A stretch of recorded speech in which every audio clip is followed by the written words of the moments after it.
The rain hammered against the windows of Rossi's, the kind of upscale Italian restaurant where a single bottle of wine cost more than most people's monthly rent. Mike Cross sat in his old Ford pickup across the street, Shadow resting in the passenger seat beside him. The German Shepherd's ears were alert, his distinctive white-gray coat catching the dim glow from the streetlights. Mike's calloused hands gripped a lukewarm cup of coffee as his tired blue eyes remained fixed on the restaurant's entrance. He wasn't here for a case. He wasn't here officially at all. Those days were behind him. 48 years old, retired from a police force that had long since stopped caring about justice, Mike had traded his badge for solitude in the mountains outside the city. But tonight, something had pulled him back. Shadow shifted slightly, a low rumble building in his throat. The dog's amber eyes locked onto something Mike's human senses hadn't yet detected. A woman emerged from the restaurant. Late 30s, elegant in a black dress that probably cost 5 figures. Her dark hair pulled back in a way that screamed old money. But her eyes told a different story. They were red, swollen from crying, mascara running down her cheeks like dark rivers. Behind her, a younger woman struggled to keep up in the downpour, holding a designer umbrella that did little against the storm's fury. The elegant woman reached the curb and looked directly at Mike's truck. For a moment, their eyes met across the rain-soaked street. There was something in her gaze. Desperation. Fear. And something else. Determination. Shadow's rumble grew louder. The dog had picked up on it too. Something was wrong. Very wrong. Then she did something unexpected. She walked directly toward Mike's truck, her heels clicking against the wet pavement, the rain soaking through her expensive dress. Her assistant called after her, but she ignored it. When she reached the driver's side window, she knocked softly. Mike hesitated. Every instinct told him to drive away. But something in her eyes made him roll down the window. She asked if he was Mike Cross, the retired detective. Her voice was hoarse, barely above a whisper, but there was steel beneath the vulnerability.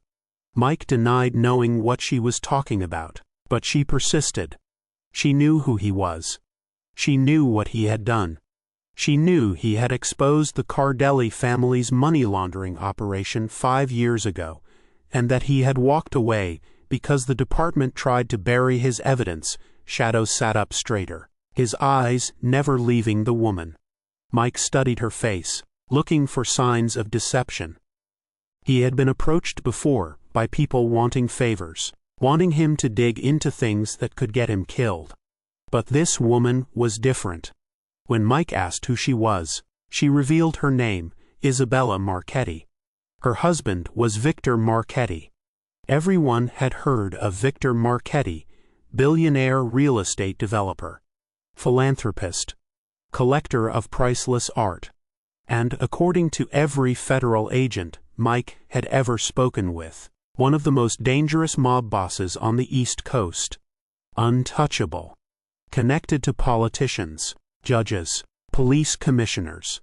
The kind of man who could make people disappear and have it ruled an accident. Mike's blood ran cold. He told her she needed to walk away, right now. But Isabella explained why she was there. 2 hours ago, she had caught her husband with his mistress at that restaurant. In their booth. The one he had proposed to her in 20 years ago. When she confronted him, he laughed. He told her she was replaceable, that she was nothing.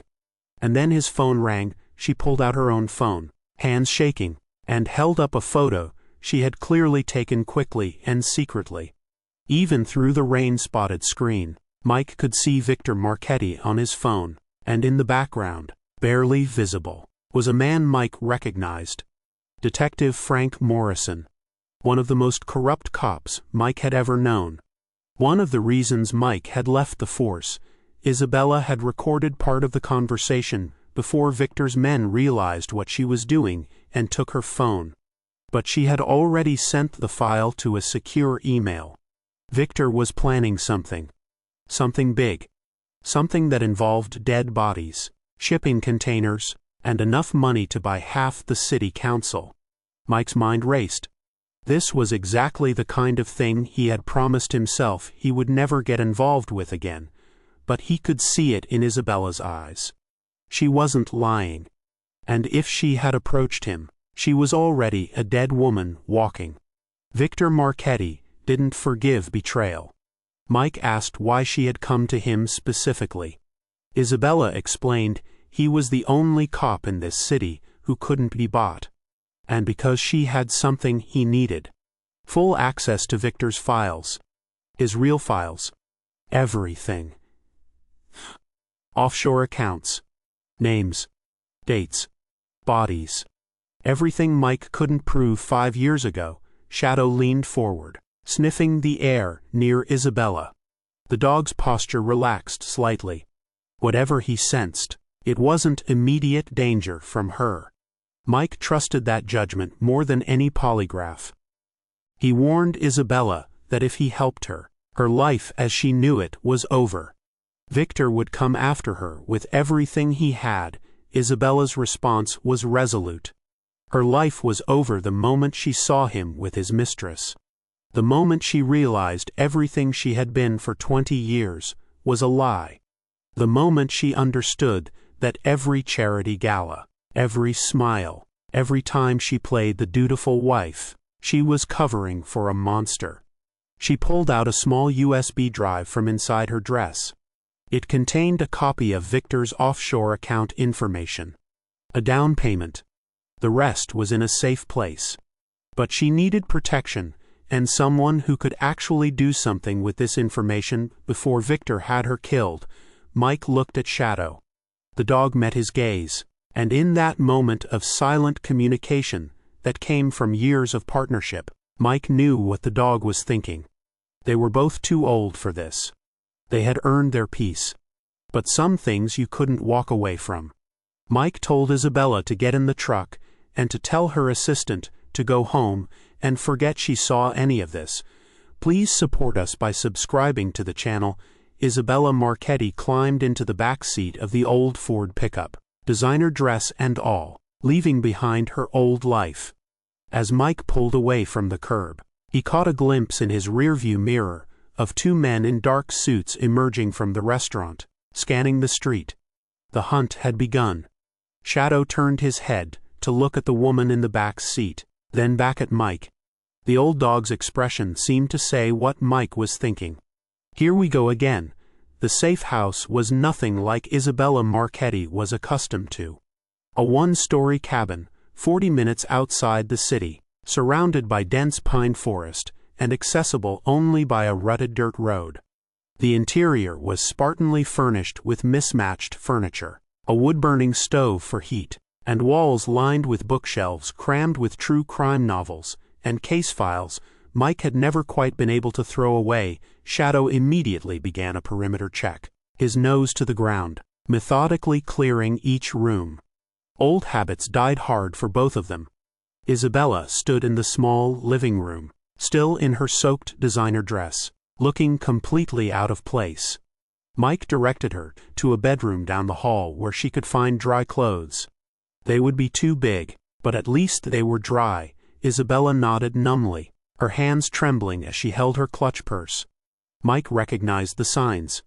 The moment when reality crashes in and you realize there's no going back. Before they went further, Mike needed the truth. Everything. No protecting her husband or herself. Isabella laughed bitterly. She had been living a lie for 2 decades. She always knew what Victor was. She just chose not to see it. Shadow returned from his inspection, settling at Mike's feet but keeping his amber eyes fixed on Isabella. Mike asked her to start from the beginning. She had been 22, fresh out of Columbia with a degree in art history. Victor was 30, already wealthy, already powerful. He swept her off her feet with penthouse apartments, private jets, meetings with senators and celebrities. She believed he was in real estate development. 6 months after they married, she figured out the truth. They were at their summer home in the Hamptons. Victor thought she was asleep, but she had come down for water. She heard him on the phone in his study, discussing someone who needed to be dealt with. He used the phrase, "make it look like an accident." She stood outside that door for 20 minutes, listening to her husband casually discuss murder like it was a business transaction. Mike asked why she didn't go to the police. The next morning, Detective Morrison came to their house for breakfast. Victor introduced him as an old friend. They laughed about cases Morrison had made disappear, about evidence that had been lost. Isabella realized going to the police would be suicide. Shadow's ears perked at Morrison's name, a low growl building. Mike understood. Morrison represented everything wrong with the force, everything that had driven Mike to retire. Mike stated the obvious. Isabella had stayed. She stayed because Victor made it clear what would happen if she left. He showed her photos of women who had tried to leave men in his organization. Former wives, girlfriends, even a daughter who had threatened to testify. All dead. All officially accidents or suicides. Isabella's composure cracked, tears streaming. Victor showed her those photos on their first anniversary. Called it a gift. Mike felt familiar anger burning in his chest. He asked about the USB drive. Isabella wiped her eyes, steel returning to her gaze. It contained account numbers for 12 offshore banks. Ledgers showing payments to city officials, judges, police officers. Dates and locations of shipments she believed were narcotics. Names of shell corporations. And a list. Mike asked what kind of list. Isabella pulled out a folded paper from her clutch. Names of people who had disappeared or died in the last 15 years. People who got in Victor's way. 27 names. 27 murders never investigated or ruled accidents. She had been keeping records for years. Every time Victor came home pleased about a problem being solved, she noted the date, then searched the news. Mike unfolded the paper. The names were handwritten in elegant script, each with a date and notation. Sarah Chen, journalist, car accident. David Foster, city councilman, heart attack. Maria Rodriguez, witness, apparent suicide. Mike recognized several names. Cases that had never sat right with him. Mike asked how she compiled this without Victor knowing.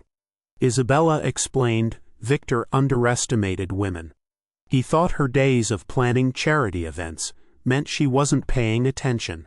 But she had been paying attention for 15 years. Waiting for a chance to escape, to end this. Tonight, when she saw him with that woman, when he looked at her with such contempt, something broke inside her. Mike asked about the recording with Morrison. Isabella pulled out a different phone, a cheap burner. She always kept a backup hidden. Victor's men took her regular phone, but didn't search for another. The recording was poor quality, but it captured them discussing Operation Harbor Wind. Victor mentioned containers arriving at Pier 47 next Tuesday. A shipment worth $50 million. She played the recording. Through static and restaurant noise, Mike heard Victor's baritone and Morrison's nasal voice discussing logistics, timing, and paying off inspectors. Not enough for conviction, but a starting point. Tuesday gave them 4 days to figure out what was in those containers and gather evidence to bring down Victor, Morrison, and everyone involved. Shadow suddenly stood, body rigid, facing the front door. A low warning growl emanated from his chest. Mike was on his feet instantly, moving to the window. 3 black SUVs were making their way up the dirt road, headlights cutting through darkness. Isabella whispered they had found them, terror in her voice. Mike's mind raced. Less than 2 hours since they left the restaurant. Victor's reach was longer than anticipated. He asked if her phone had GPS.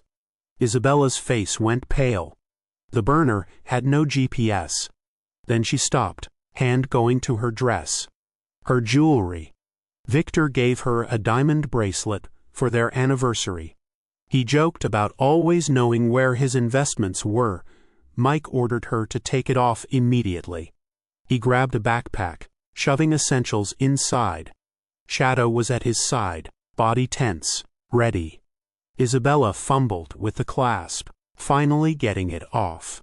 Mike grabbed it and threw it into the wood stove. Back door, through the woods. A neighbor 2 miles north owed him a favor. Car doors slammed from the front. They ran into darkness, Shadow leading, his pale coat visible in dim moonlight.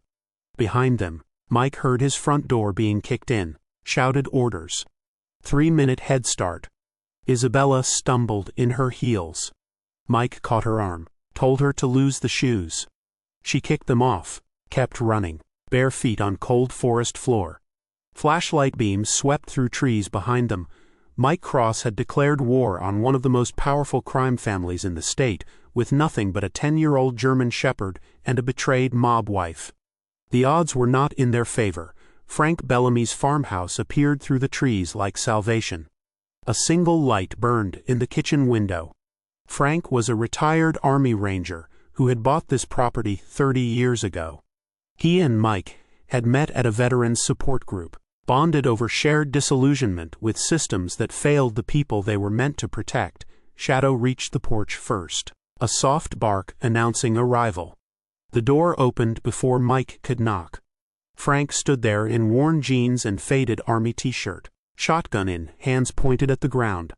His weathered face took in the scene instantly, Mike out of breath, a barefoot woman in muddy designer dress, Shadow's alert posture indicating danger close behind. Frank asked how many.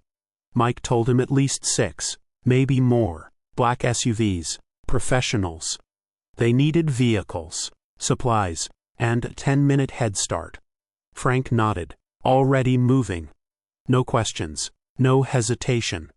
That was military men. When one called for help, you answered. He directed them to the old Chevy truck in the barn, keys in ignition.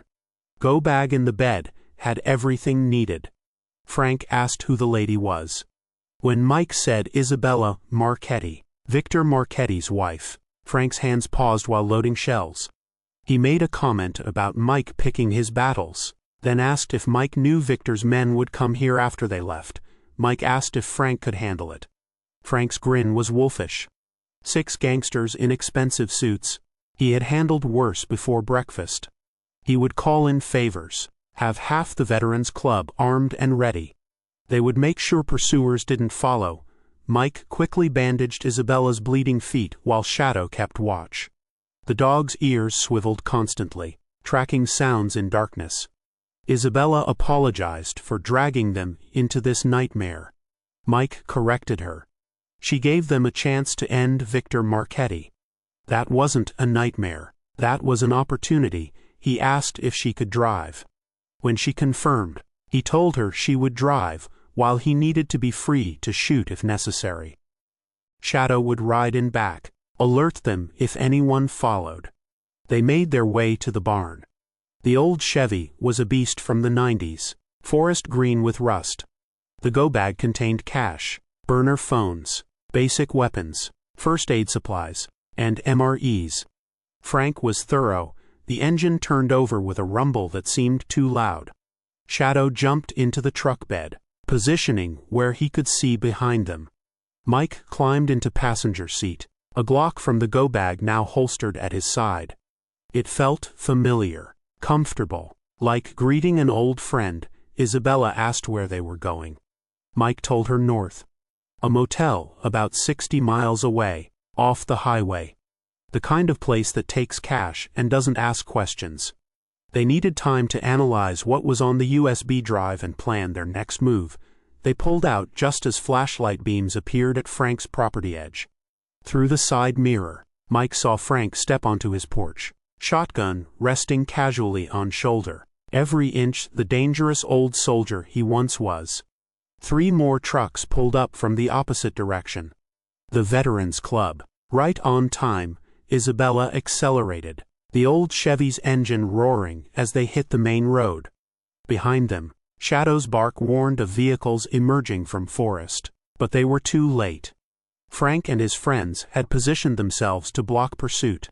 Mike heard distant crack of warning shots. Frank wasn't letting them through. They drove in silence for 20 minutes, Isabella's knuckles white on steering wheel, Mike constantly checking mirrors. Shadow finally settled in the truck bed, his posture relaxing slightly. They had made it. For now, Mike asked how long she had been planning this. Isabella glanced at him, asking what he meant. Planning her escape, Mike clarified. She said she had been keeping records for 15 years. That USB drive didn't just appear. She had been preparing to betray her husband for a long time. Isabella was quiet for a moment, eyes on dark road ahead. 3 years ago, Victor had a young prosecutor killed. She was investigating some of his shell corporations, getting too close to the truth. Her name was Amanda Chen, 28 years old, engaged to be married, wanted to make a difference. Victor had her car run off a bridge. He came home that night and celebrated with champagne. Mike remembered the name from the list. Sarah Chen's daughter. Isabella continued. She watched Victor toast to eliminating a problem and realized she couldn't do this anymore. She couldn't be complicit. So yes, she started planning. She created dead drops for documents. Opened bank accounts Victor didn't know about. Befriended people who could help if she ever got out.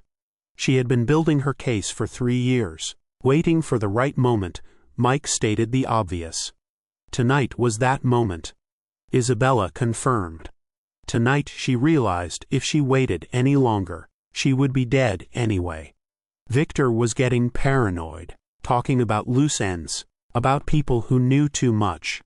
Wives become liabilities when they know where bodies are buried. Literally. So she decided she would rather die fighting him than live in fear. Shadow barked once from the back. Not a warning, but something else. Mike looked back to see the dog staring at Isabella with an expression that, if Mike didn't know better, he would call respect. The dog understood courage when he saw it.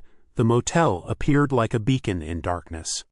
The Starlight Inn, a collection of run-down buildings, arranged in a horseshoe around a cracked parking lot. The neon sign flickered erratically, half the letters burned out.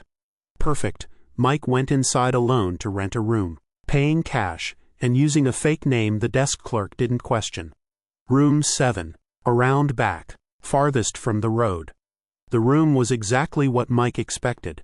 2 double beds with floral bedspreads, a television from the early 2000s, a bathroom with questionable plumbing, and curtains that didn't quite close. But it had a door that locked, and walls between them and the world. For tonight, that was enough. Mike immediately set up his laptop, plugging in the USB drive, while Isabella sat on one of the beds, finally allowing herself to shake with terror and adrenaline.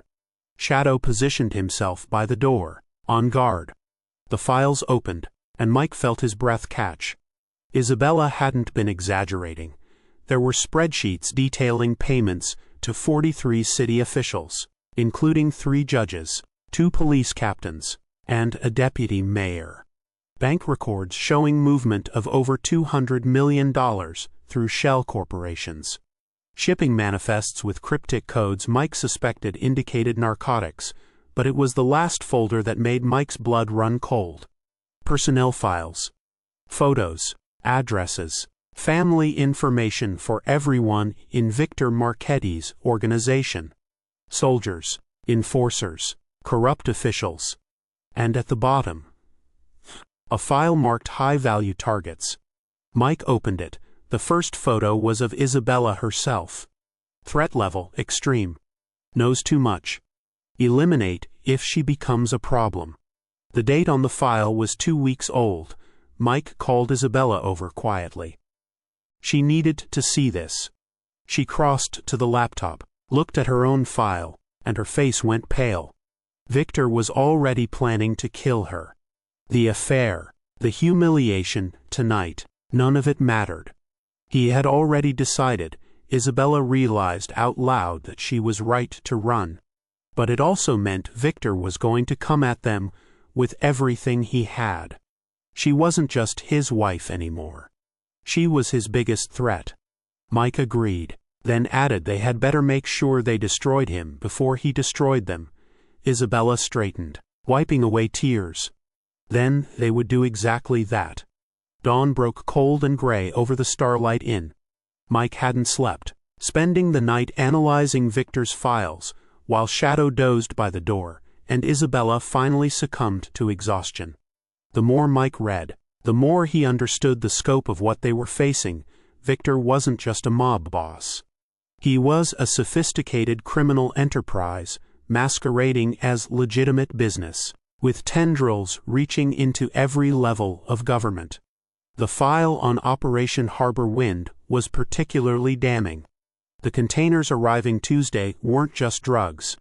They were part of a human trafficking operation, shipping young women from Eastern Europe under the guise of construction workers for Victor's real estate projects. $50 million wasn't the value of drugs. It was the estimated annual profit from the trafficking ring. Mike felt sick.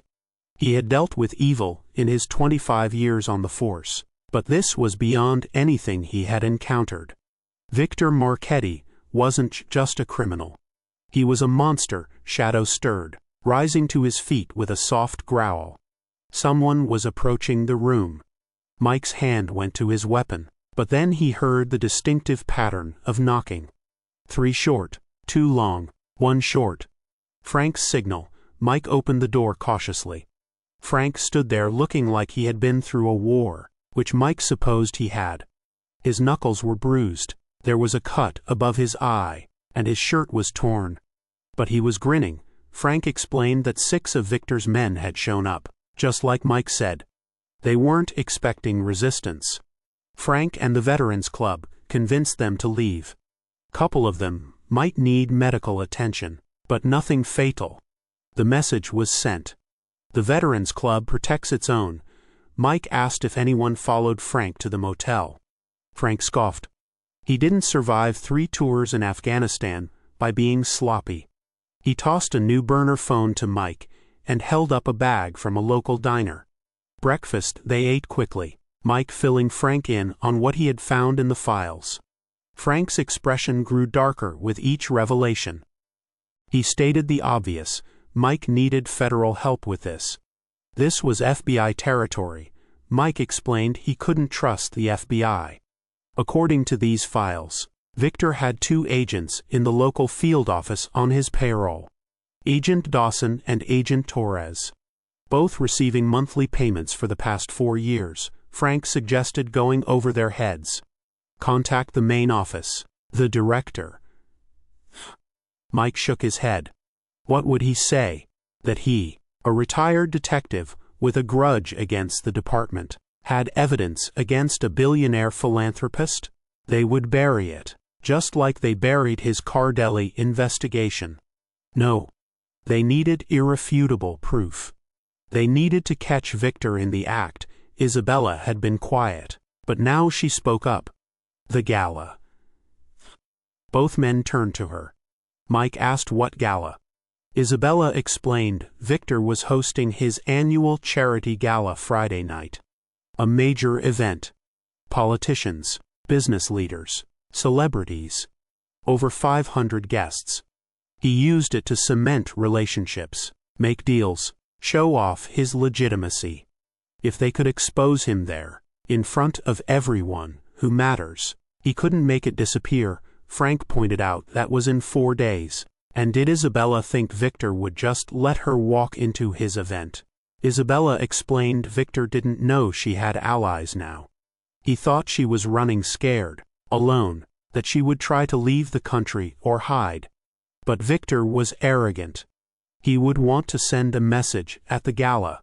He would want her found, want her made an example of. He would be distracted, focused on finding her while conducting his business. Mike saw where she was going. She wanted to use herself as bait. Isabella confirmed. Use Victor's arrogance against him. While he searched for her, they would gather final pieces of evidence needed. The containers arriving Tuesday. They document that. The gala Friday. They record his conversations. Get him to incriminate himself in front of witnesses.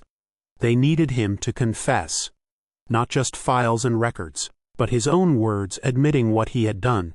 Frank reluctantly agreed she was right. Financial records could be explained away by lawyers. But a confession, recorded, witnessed by others, that was much harder to dismiss. Mike studied Isabella carefully. She needed to understand what she was suggesting. If they did this, if they went after Victor this directly, one of two things happened.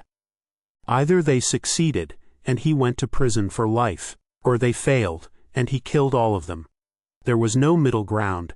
Isabella replied that there never was. The moment she walked up to Mike's truck, she chose this path. Now they see it through. Shadow moved to Isabella's side, sitting down next to her. The dog's amber eyes looked up at her, and then he did something unexpected. He placed his paw on her foot, the same gentle gesture he used to make with Mike during the worst days after Mike's partner had been killed. It was Shadow's way of saying, "I'm with you." Isabella reached down to touch the dog's head, tears forming in her eyes. She thanked the old German shepherd softly. Mike made his decision. They would do this, but they would do it smart. Frank needed to reach out to old contacts. They needed surveillance equipment, recording devices, and at least 2 people they could trust to act as backup. Frank said he knew some guys. Mike turned to Isabella. She needed to tell him everything about the gala. Layout, security, Victor's schedule, who would be there. Isabella explained the event was at the Grandview Hotel, main ballroom. Security would be tight, but she could get them in. Victor always had business associates attend, people he had never actually met in person. They could create false identities for Mike and Frank. Mike asked what her role was. He told her. She stayed hidden until they were ready. She was the ace up their sleeve. Victor thought she was running. Let him think that until the perfect moment. Isabella asked when that perfect moment was. Mike's smile was grim. When they had Victor surrounded by witnesses, recorded, with no way out. That was when Isabella walked into that ballroom and confronted him. That was when they brought his whole empire crashing down. The plan was audacious, probably insane, and had about a dozen ways it could go catastrophically wrong. But it was also their only shot. Victor Marchetti had built his empire on fear, corruption, and the belief that he was untouchable.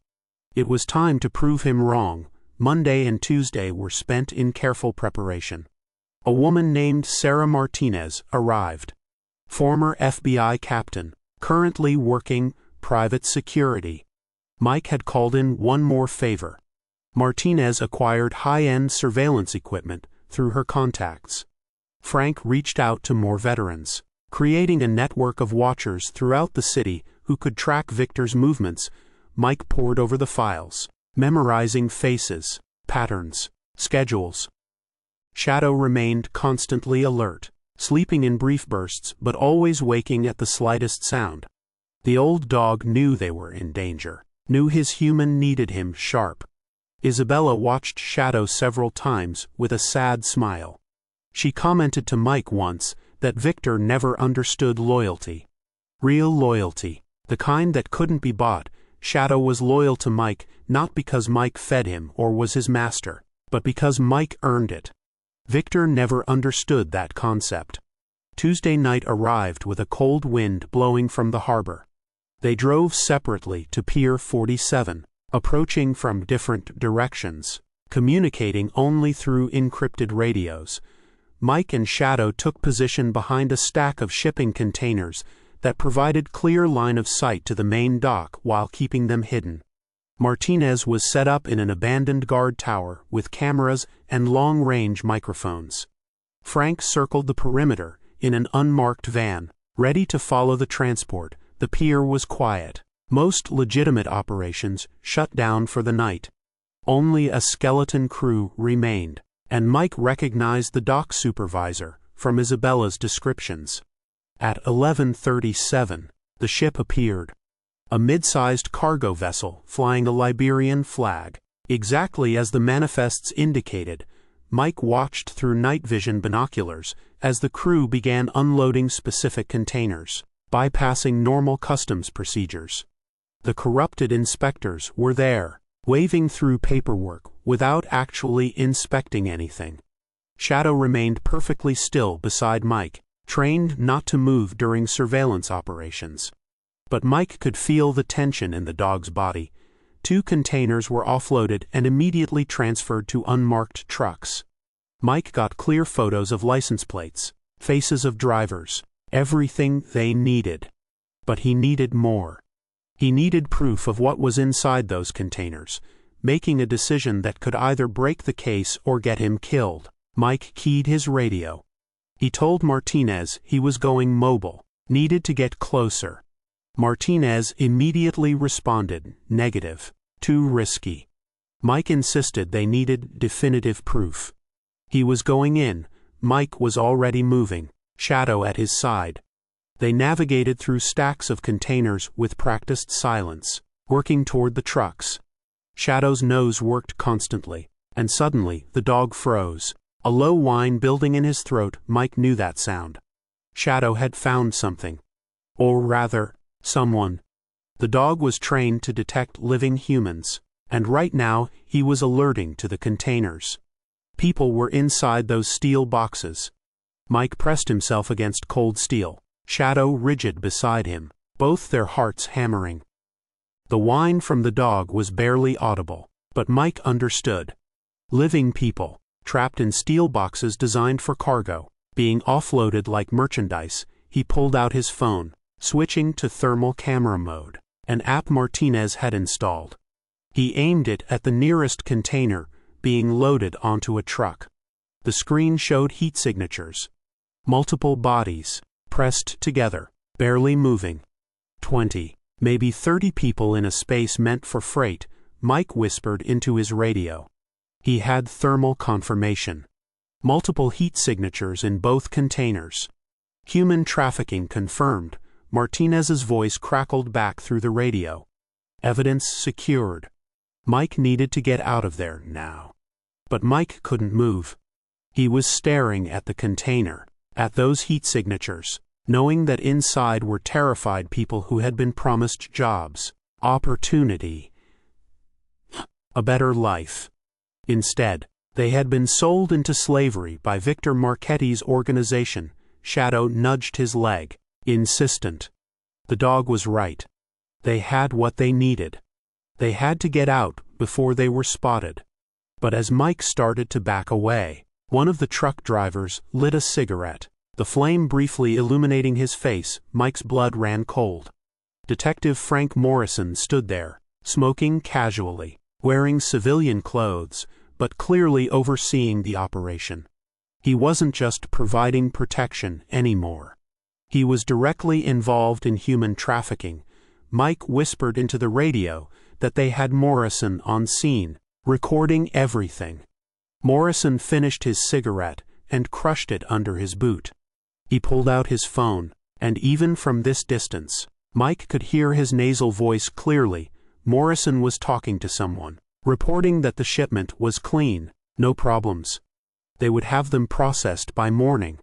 He called the person boss. He was talking to Victor. Morrison continued, saying there was no sign of Victor's wife yet, but they had every hotel, bus station, and airport covered.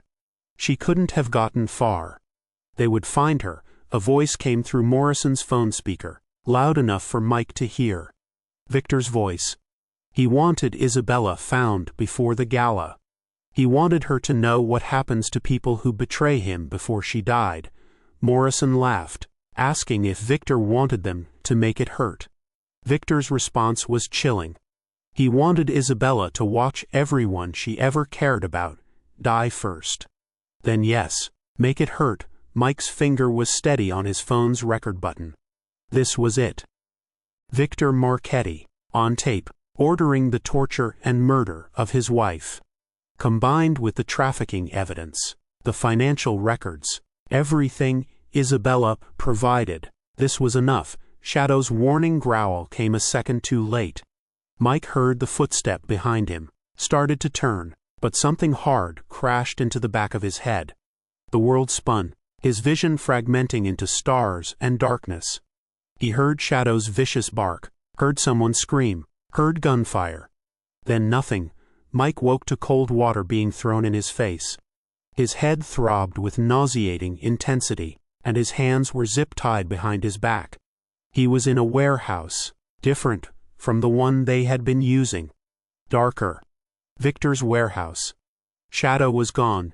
Detective Frank Morrison stood in front of him, nursing a badly bitten arm. He commented that Mike's dog got him good before they tranquilized Shadow. The dog was alive. Victor wanted Shadow alive so Mike could watch him die. Mike's heart hammered. He demanded to know where Shadow was. Morrison told him the dog was safe for now, along with Mike's recording. He held up Mike's phone. Nice try, but Mike was always a step behind. Morrison explained how they had found Mike at the pier. They had been tracking Mike since he left the motel. Mike's mind raced. They had been made, which meant Frank was compromised too. And Martinez. And Isabella. Morrison sat down backwards on a chair. He asked why Mike couldn't just stay in his quiet retirement with his dog, nobody bothering him. Mike responded that men like Morrison made him sick. Morrison laughed. Men like him. He was a realist. A detective's salary was barely 60 grand a year. Victor paid him $500,000. For what? Looking the other way, a few times a year. That was the real world. How things actually worked. Mike stated Morrison was trafficking human beings. Morrison corrected him. He was facilitating business transactions. Those people in those containers knew what they were signing up for. Not his problem if they didn't read the fine print. Mike asked where Isabella was. That was the thing, Morrison explained. They didn't know. They found Mike's hideout at the Sullivan Street warehouse. Found the computers, the evidence, all of it. But they didn't find Victor's wife. So either Mike was better at hiding people than Morrison thought, or someone else was helping. Mike said nothing, his mind working. If they hadn't found Isabella, that meant she had escaped. Maybe Frank had gotten her out before the raid. Maybe she was still free. Morrison stood, walked to the warehouse door, and pulled it open. 2 men dragged in a cage. Inside was Shadow, conscious but clearly sedated, his eyes unfocused. The dog tried to stand when he saw Mike, whined, but couldn't maintain his balance. Morrison explained what was going to happen. Mike would tell him where Isabella Marchetti was. He would give locations of any other copies of evidence. And he would do it quickly. Because every minute he didn't, Shadow suffered. They would start with the dog's paws, then his ears, then his eyes. And they would make Mike watch every second. Mike had been in bad situations before. Shot twice, stabbed once, beaten more times than he could count. But nothing had ever made him feel as helpless as seeing Shadow in that cage, vulnerable, unable to defend himself. The dog had saved Mike's life more times than he could count. Was his only companion through the darkest days after forced retirement. Was family in every way that mattered. Mike told Morrison quietly that if he touched Shadow, Mike would kill him. Morrison laughed. Mike was zip-tied and unarmed. He wasn't killing anyone. He pulled out a knife and gave Mike one last chance. The warehouse door exploded inward with a deafening crash. Frank's truck had smashed through it, the old Ranger still behind the wheel. The truck bed was filled with armed men, veterans from Frank's club, all with weapons raised. Frank's voice boomed through the warehouse, ordering Morrison to drop the knife. Morrison dove for cover as gunfire erupted. Mike threw himself to the side, rolling toward Shadow's cage. The zip ties bit into his wrists, but he managed to hook his fingers through the cage bars. Shadow whined, trying to reach Mike but still too drugged to move properly. Mike whispered to Shadow that he had him, that everything would be okay. Martinez appeared from the shadows, moving with tactical precision. She put 2 rounds into the men guarding Mike, then was at his side, cutting his zip ties with a combat knife. She explained Frank had tracked Mike's phone GPS before they took it. They came as fast as they could. Mike grabbed the knife from her, working on Shadow's cage lock. The dog tried to stand again, more alert now, his protective instincts fighting through the sedation. Mike told Shadow to take it easy. Morrison was pinned down behind crates, returning fire. More of Victor's men were arriving, drawn by the gunfire. This was about to turn into a bloodbath. Frank was backing the truck up, his veterans laying down covering fire. He shouted they needed to move. There were too many of them. Mike scooped up Shadow, the dog heavier than he remembered, and ran for the truck. Bullets pinged off metal and concrete around them. Martinez was beside him, her weapon barking steady rhythm. They made it to the truck, Mike laying Shadow in the bed as gently as possible before jumping in himself. Frank punched the accelerator, and they crashed back through the warehouse door into the night. The safe house Frank had arranged was a hunting cabin deep in state forest land, far enough from civilization that they would hear anyone approaching from miles away. Shadow was recovering on a pile of blankets near the fireplace, the sedatives finally wearing off. The dog's breathing was steady, his eyes clear again, tracking Mike's movements around the room with the vigilance of a guardian who had been reminded how quickly everything could go wrong. Isabella emerged from the back bedroom, where she had been hiding during the raid. Her face was pale, eyes red from crying she had done in private. She asked if Shadow was okay. Mike told her the dog would be. They didn't have time to hurt him, thanks to Frank. Shadow leaned into Mike's touch, a soft rumble of contentment in his chest. Frank was at the kitchen table with Martinez, both looking like they had been through a war. Frank had a fresh cut across his forehead. Martinez was nursing bruised ribs from where she had taken a round to her vest. Martinez explained they lost most of their equipment in the raid, but the important stuff was backed up. She had sent copies of everything to 3 different news outlets before they went to the pier. If they didn't check in every 12 hours, the outlets would publish. Mike called it smart. A dead man's switch. Isabella sat on the floor next to Shadow, the dog immediately shifting to place his head in her lap. The gesture was protective, comforting. Isabella stated the obvious. They were running out of time. The gala was in 2 days. Victor would be even more paranoid now. Security would be impossible to breach. Mike disagreed. They wouldn't breach it. They would let Victor invite them in. Everyone looked at him. Frank told him to explain. Mike pulled out his phone, scrolling through the files Isabella had provided. Victor had been planning this gala for months. It wasn't just a party. According to these files, he was using it to broker a major deal. He was selling his trafficking network to a Russian oligarch named Petrov. $50 million for the entire operation. Routes, contacts, corrupted officials, everything. Martinez understood immediately. Victor was cashing out. Mike confirmed. Victor knew the heat was increasing. Between Isabella running their investigation, the FBI sniffing around, he decided to sell and disappear. Probably had a private plane ready to take him to a country with no extradition treaty. The gala wasn't just a party. It was the exchange. He takes Petrov's money, hands over the operation, and vanishes. Frank pointed out that meant Petrov would be there. A Russian oligarch at a charity gala. That would bring federal attention all by itself. Mike countered, that wouldn't work if the FBI agents watching the event were on Victor's payroll. Dawson and Torres would make sure nothing looked suspicious. Unless they gave them no choice but to act. Isabella asked how. Mike's smile was cold. They expose everything. Victor's crimes, Morrison's involvement, the corrupted agents, the trafficking, everything. But they do it in front of 500 witnesses, with their phones recording. They make it so big, so public, that it can't be buried.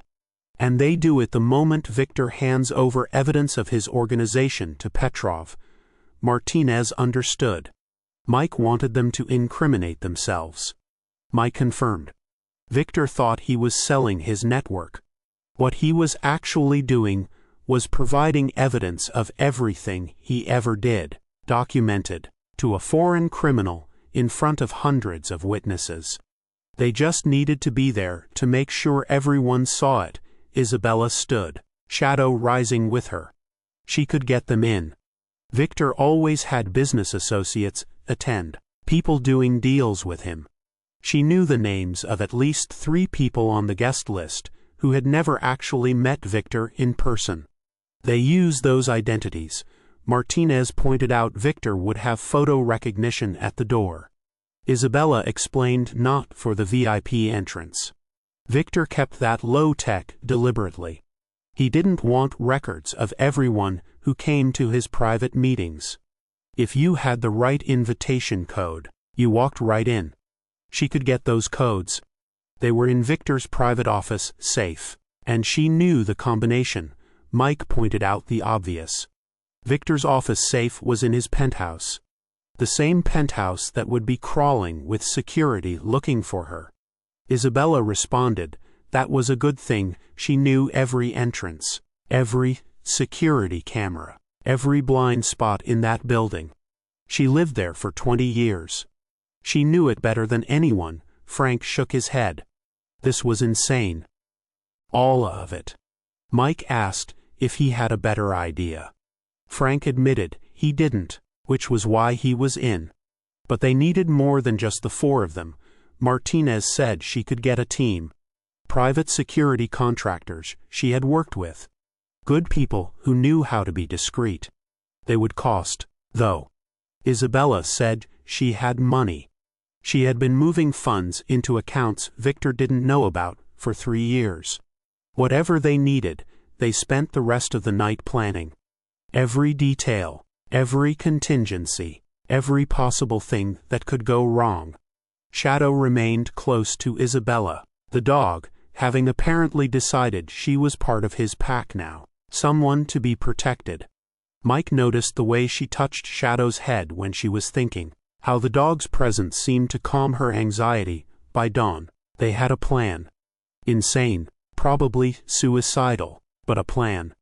Isabella would infiltrate Victor's penthouse Thursday night, get the invitation codes, and get out. Friday, they would use those codes to enter the gala as VIP guests. They would position themselves to record Victor's exchange with Petrov, then release everything simultaneously to every news outlet, federal agency, and social media platform they could reach. Isabella asked what happened if it went wrong. Mike said they would improvise. They had been improvising this whole time. Thursday arrived with unseasonable cold. A winter storm moving in that weathermen said would dump 6 inches of snow on the city by evening. Perfect cover for an infiltration. Harder to see, harder to track, everyone distracted by the weather. Isabella prepared in silence, dressing in all black, her hair pulled back. She looked nothing like the elegant socialite who had knocked on Mike's truck window less than a week ago. She looked like a soldier preparing for battle. Shadow watched her every move. Whining softly, Mike told her Shadow knew she was scared. Dogs always knew. Isabella admitted she was scared. But she was more angry than scared. Victor took 20 years of her life. He had taken the lives of hundreds, maybe thousands of people. Someone had to stop him. Mike pointed out she didn't have to be the one to do it. Isabella looked at Mike, and he saw the strength in her eyes that had been hidden for 2 decades beneath the mask of a dutiful wife. Yes, she did. Because if she didn't, who would? More cops on Victor's payroll? More agents he bought? More politicians he owned? It had to be someone he never saw coming. It had to be her. Mike understood.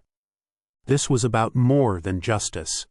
This was about Isabella reclaiming her life, her identity, everything Victor had taken from her. Mike made a decision. Shadow would go with her. Isabella started to protest, but Mike held up his hand. Shadow was the best security system she could have. He would hear or smell anyone coming before she did. And if it came to a fight, there was no better partner. Mike knelt beside Shadow, looking into the dog's amber eyes. He told Shadow to protect Isabella, like he had always protected Mike. Shadow barked once, clear and sharp. He understood. The dog moved to Isabella's side, ready. They left an hour before midnight, using the storm as cover. Frank and Martinez were already positioned near Victor's building, ready to provide backup if needed. Mike would coordinate from the cabin, monitoring police scanners and traffic cameras, ready to call off the operation if security was too tight. Isabella and Shadow disappeared into the snowy night, two shadows moving as one. Mike watched until he couldn't see them anymore, then settled in front of his laptop, every muscle tense. If anything happened to either of them, if Victor captured Isabella or hurt Shadow, Mike would burn the whole city down to get them back. The waiting was the hardest part. Minutes crawled by like hours. Mike monitored every communication channel he had access to, looking for any sign that Isabella had been spotted. The storm intensified, snow falling so thick it was nearly impossible to see more than a few feet. His radio crackled. Isabella's voice whispered she was in. Shadow had cleared the first 3 floors. No guards spotted them. Mike exhaled a breath he hadn't known he was holding. He told her to proceed to the penthouse, more waiting. Mike's hands gripped his coffee cup so tight he thought it might shatter. Shadow's training was holding. The dog was keeping Isabella safe. They were going to make it. Then he heard it. Shadow's distant bark through Isabella's radio. Not a warning bark. A threat bark. Shadow had found someone. Isabella's whisper came urgent through the radio. Contact. Guard on the penthouse level. Shadow was holding him back, but the transmission cut off. Mike was on his feet instantly, every instinct screaming at him to go to her, but he forced himself to stay calm. Isabella knew what she was doing. Shadow knew what he was doing. He had to trust them. 20 seconds of silence that felt like eternity. Then Isabella's voice returned, breathless. She had taken the guard down. Shadow took him down. Non-lethal. They were moving to the office. Mike's respect for the old German shepherd grew even more. Shadow had been trained for apprehension, not killing. Even in a life-or-death situation, the dog remembered his training, used measured force. That was the mark of a true professional. Mike told Isabella she had approximately 4 minutes before the guards' check-in time. Move fast. Through the radio, Mike could hear Isabella's rapid breathing, the soft click of a door opening, footsteps on expensive hardwood. Shadow's paws padding beside her. Then a pause. The mechanical sound of a safe being opened. Isabella reported she had the invitation codes. She also found something else. A ledger. Handwritten. Victor's personal insurance policy against Petrov. It listed every transaction, every name, every crime. If they did business together, and something went wrong, Victor planned to use this to destroy Petrov. Mike immediately told her to take it. That was leverage they could use. Isabella confirmed it was already in her bag. They were heading out now. There was a pause. Shadow was alerting again. Someone was coming up the elevator. Mike asked if Isabella could make it to the service stairs. Isabella replied there was no time. They were going to the balcony. Mike's blood went cold. They were 70 stories up. He started to protest, but Isabella cut him off, telling him to trust her. He heard the sound of a sliding glass door opening, wind howling through the radio. Isabella explained Victor had this installed for exactly this kind of emergency. Emergency rappelling gear, hidden in the balcony storage. Mike pulled up the building schematics on his computer. She was right. Victor had escape routes built into his penthouse. Of course he did. A man like that always had contingencies, the sound of equipment being deployed, carabiners clicking. Shadow's nervous whine. Isabella's voice came calmer now, telling Shadow it was okay. She had him in a harness. They were going down together. Mike asked if Isabella had done this before. Keeping his voice steady despite his pounding heart, Isabella confirmed twice. Victor made her learn all his escape routes. He said if anyone ever came for them, she needed to be able to get out. A bitter laugh came through the radio. She never thought she would be using them to escape from him. The sound of wind increased, then the distinctive noise of a rappelling device engaging. They were descending the outside of a 70-story building in a snowstorm. If Isabella lost her grip, if the equipment failed, if the wind was too strong, Isabella counted down floors. 40, 30, 20. Shadow was doing great. Better than she was. Mike told her she was doing fine, wishing he could do more than just listen. 10 floors. 5. Ground. A heavy exhale of relief. They made it. Mike told her to get to the extraction point. Frank was waiting 2 blocks north. Isabella confirmed, telling Shadow to come on. They made it to Frank's van without incident, the storm providing perfect cover. Within an hour, they were back at the cabin, Isabella shaking from adrenaline and cold, Shadow pressing against her leg in constant reassurance. Mike wrapped a blanket around Isabella's shoulders while Martinez made hot coffee. Frank told them to see what they got, spreading the contents of Isabella's bag on the table. The invitation codes were there, along with the ledger. Mike flipped through it, his eyes widening with each page. Victor had documented everything. Not just his dealings with Petrov, but years of transactions. Names Mike recognized. Politicians. Judges. Business leaders. All of them in Victor's pocket. Martinez read over Mike's shoulder, commenting this was bigger than they thought. This wasn't just a trafficking operation. This was systematic corruption at every level of government, Mike agreed, adding that made it even more important, they did this right. If they went public with this at the gala, there was no way they could contain it. Too many powerful people would be trying to distance themselves from Victor. They would turn on each other, trying to save their own skins. Isabella had changed into dry clothes and was sitting by the fire with Shadow, the dog's head in her lap again. She said quietly there was something else. In Victor's safe, a file marked for Morrison. Instructions for after the gala. Morrison was supposed to kill her, make it look like an accident. Frame it as a suicide driven by depression over her husband's affair. The room went silent.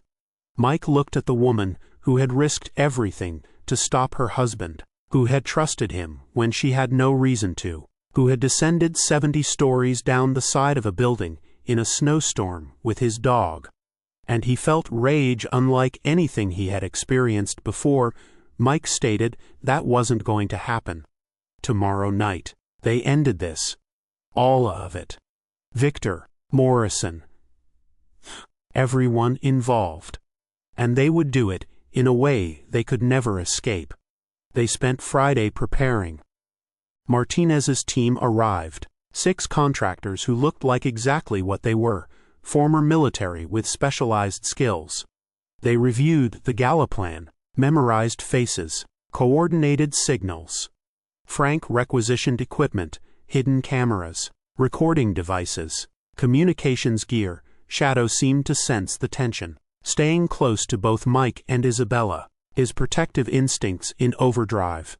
The dog was tired. Mike could see it in the way Shadow moved, the gray around his muzzle more pronounced. 10 years old was old for a German shepherd, especially one who had worked K9 his whole life. But the dog showed no sign of backing down. Mike told Shadow he didn't have to come tonight, that he had done enough.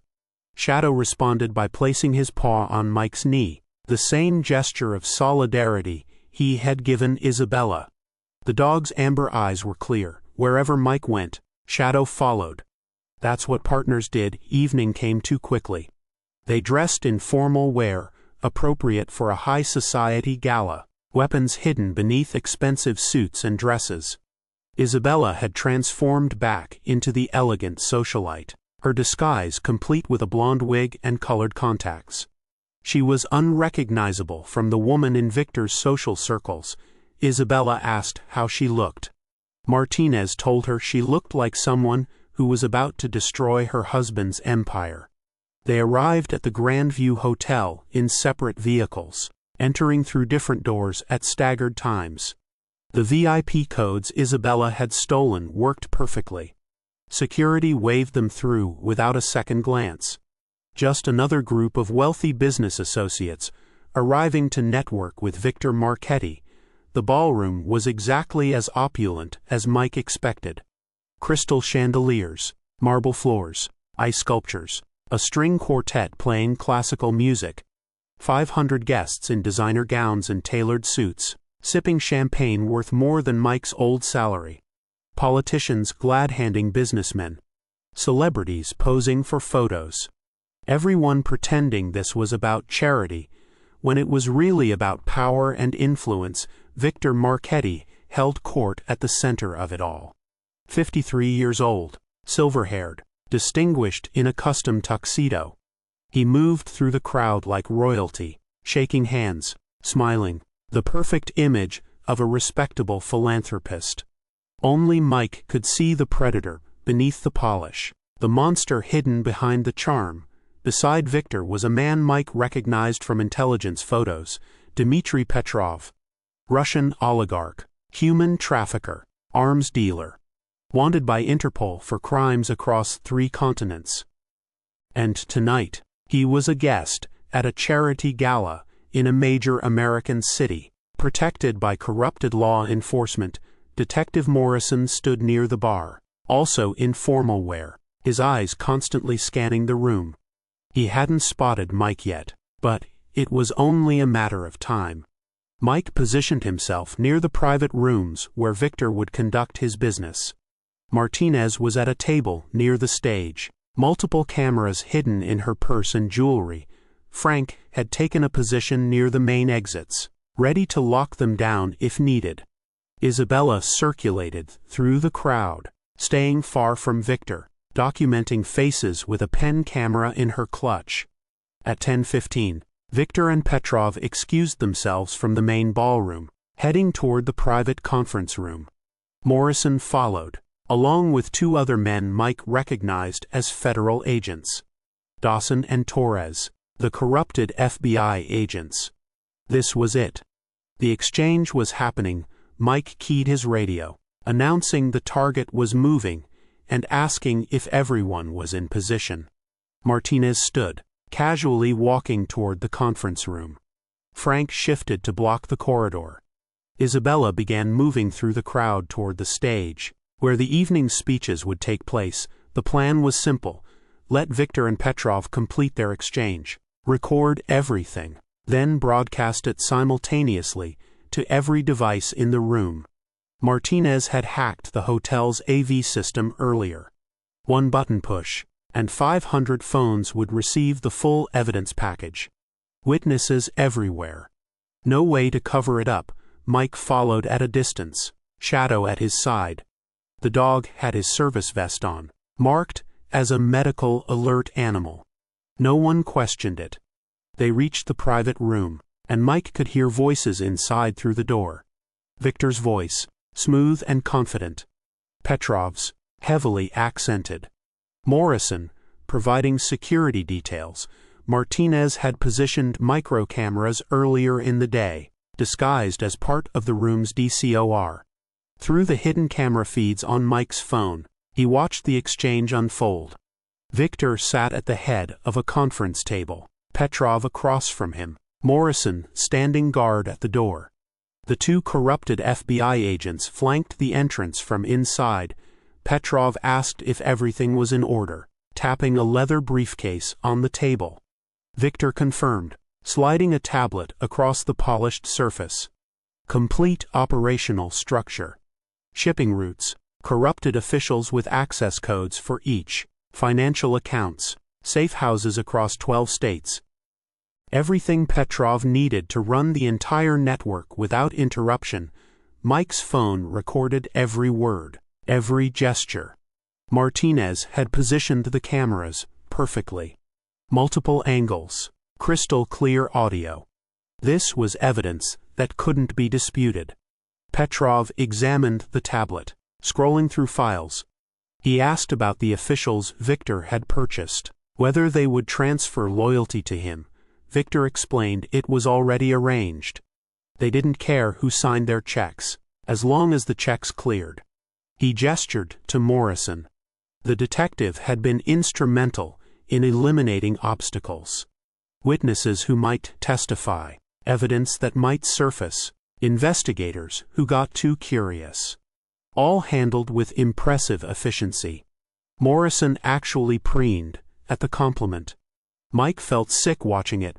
Petrov asked casually about Victor's wife, understanding she had become a problem. Victor's expression darkened. He stated it was being handled as they spoke. She wouldn't live to see sunrise. Neither would the retired detective helping her, or his dog. He had teams positioned at every location they might surface.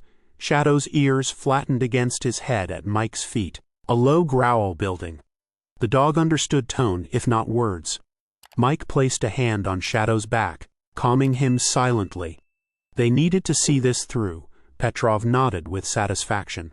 He opened the briefcase, revealing stacks of cash and bearer bonds. 50 million, as agreed. Untraceable. Victor smiled, reaching for the briefcase. This was the moment. Mike keyed his radio, telling Martinez to do it now. Suddenly, every phone in the ballroom began buzzing simultaneously. Guests pulled out their devices, confusion spreading across faces. On every screen, evidence appeared. Photos of the shipping containers. Thermal images showing human heat signatures. Bank records. Lists of corrupted officials. And the video feed from the conference room, playing live. 500 witnesses watched Victor Marchetti hand over his criminal empire to a Russian oligarch. Watched him discuss murder. Watched Detective Morrison stand guard over human trafficking. Watched 2 FBI agents facilitate the exchange. Victor's head snapped up, realization dawning on his face. Petrov was already moving, reaching for a weapon. Morrison's hand went to his holster. Mike burst through the conference room door, Shadow at his side, weapon drawn. Behind him, Martinez's contractors flooded in, all armed. Mike announced loudly that everyone was under arrest. Victor's eyes found Mike's across the room, and pure hatred flashed in them. He snarled that Mike was supposed to be dead. Mike responded calmly that Victor made a mistake. He underestimated what people would do when they had nothing left to lose. The ballroom had erupted into chaos. Guests were streaming toward exits. Some were calling 911. Others were still recording on their phones. The evidence was spreading across social media in real time. Every news outlet in the city would have it within minutes. Morrison drew his weapon, but Frank appeared behind him, pressing a shotgun to the detective's back. Frank advised Morrison not to make this worse than it already was. Dawson and Torres tried to run, but found Martinez's contractors blocking every exit. They were trapped. Then Isabella walked into the conference room. Victor's face went white. His wife stood there in her blonde wig and colored contacts, but he recognized her. Recognition and terror warred in his expression. Isabella's voice was steady as steel. She told Victor she wanted him to know it was her. She destroyed him. Not the FBI. Not the police. His wife, Victor, lunged for her, but Shadow was faster. The German shepherd launched himself between Isabella and Victor, teeth bared, a vicious snarl erupting from his throat. Victor stumbled back, falling into his chair. Shadow stood over him, every muscle coiled, ready to tear into him if he moved 1 inch toward Isabella. Mike kept his weapon trained on Morrison while speaking. Federal agents, who weren't corrupted, were already surrounding the building. Real agents, from the director's office, who Martinez had contacted directly. The evidence had been sent to them simultaneously with the broadcast. There was no covering this up. It was over. Victor stared at Isabella with something between rage and broken disbelief. He asked how she could do this to him. Isabella's response was simple and devastating. She asked how he could do this to thousands of innocent people. To her. To their marriage. To everything he claimed to believe in. The ending was nothing Mike had planned for.